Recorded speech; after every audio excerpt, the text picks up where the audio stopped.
This happened years ago, back when I was still in high school, and before I understood how close real danger can get without you realizing. I never liked camping. The dirt, the bugs, the freezing nights. I hated all of it. But my dad dragged me every summer anyway. By sophomore year, I begged him to let me bring a friend, just so I wouldn't suffer alone. Surprisingly, he agreed. So I brought Charles, my friend who actually loved camping. But this trip went wrong before it even started. One of my dad's friends messed up the reservation. Instead of a peaceful forest, we ended up in an overdeveloped, family-friendly campsite with clean bathrooms, paved walkways, and unbelievably a mini amusement park. Roller coasters, Ferris wheel, carnival, games, right beside our tents. Everyone was annoyed. Charles kept saying it wasn't real camping, which started to get on my nerves. But we had no choice. We were stuck there. That night, Charles and I slipped away to smoke a little weed. We talked, laughed, and eventually got bored.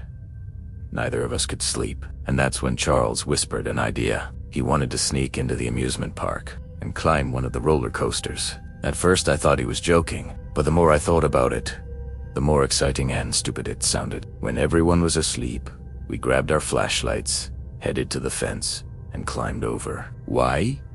Too easy. Inside, the place looked like a dead carnival. Empty. Silent. Except for security guards patrolling in golf carts. We moved like we were in a stealth game, ducking behind food stalls, sprinting past open areas, holding our breath every time a guard came near. Eventually, we reached the roller coaster, a huge metal tower fading into the night sky. We found the maintenance stairs and started climbing. The steps clanged under our feet. Halfway up, there were no railings, just open air on both sides. When we reached the top, the entire park lay below us like a dark maze. We took one quick photo and decided we shouldn't push our luck.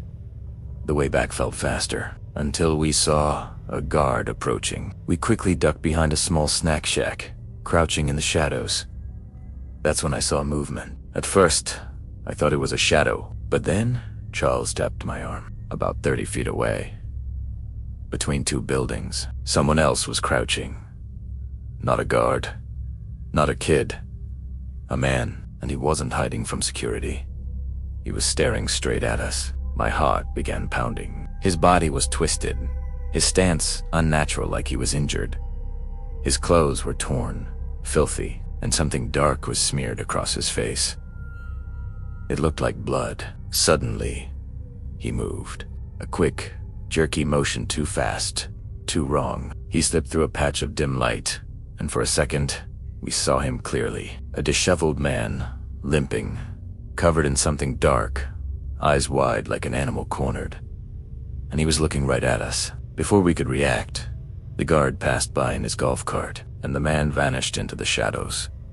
We didn't speak. We shushed, ran straight to the fence, climbed over, and sprinted back to our tent. But neither of us slept. We just lay there, shaking, trying to convince ourselves it was nothing. Morning came. We acted normal, until the camp staffer arrived with an announcement. A man had been stabbed and killed the night before at a lake 4 miles away. The killer was still on the loose, a disheveled white male in his 30s, possibly bleeding, possibly injured. Charles and I exchanged a silent look. It was him. We knew it instantly, but we didn't tell anyone. Not the staff, not the police, not even my dad. Fear kept our mouths shut. Fear, and the crushing realization that we had been only feet away from a murderer, one who might have seen us, one who might have followed us if things had gone differently. Even now, years later, Charles and I rarely talk about that night. Our lives moved on, but the memory didn't. Sometimes, late at night, I think about the way he stared at us from the darkness, how easily he could have reached us, how close death might have been. And I still wonder what would have happened if he had taken one more step toward us.